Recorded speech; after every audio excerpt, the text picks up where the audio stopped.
Você sabe o que é a Constituição Federal? A Constituição Federal é um documento fundamental que estabelece as regras e os princípios básicos de um país. No Brasil, a Constituição Federal de 1988 é a lei máxima do país, sendo a base do sistema jurídico e político brasileiro.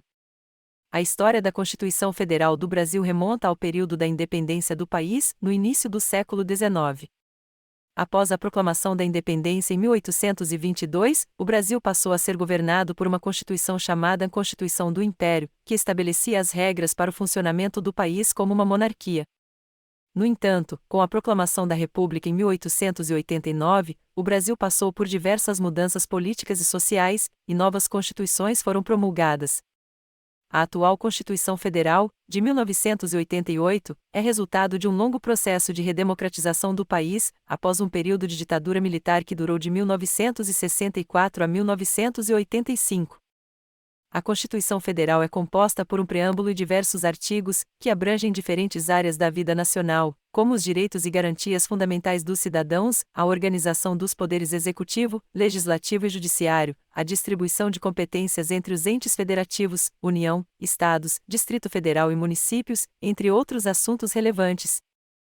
Um dos principais objetivos da Constituição Federal é assegurar os direitos e liberdades individuais e coletivas dos cidadãos, como a igualdade perante a lei, a liberdade de expressão, o direito à propriedade, o acesso à saúde, à educação, entre outros. Além disso, ela estabelece os princípios para o funcionamento dos órgãos públicos, a divisão de poderes e a participação popular na vida política do país. A Constituição Federal também prevê os direitos sociais, como o direito ao trabalho, à moradia, ao lazer, à cultura, à segurança, entre outros, e estabelece diretrizes para a proteção do meio ambiente, o combate à discriminação, a proteção dos direitos das crianças e adolescentes, dos idosos e das pessoas com deficiência, entre outras questões. Além disso, a Constituição Federal estabelece a estrutura e o funcionamento dos poderes executivo, legislativo e judiciário, determinando as competências de cada um deles e estabelecendo os mecanismos de controle e equilíbrio entre eles. Em resumo, a Constituição Federal é o documento mais importante de um país, pois define as bases para a organização política, social e jurídica da nação.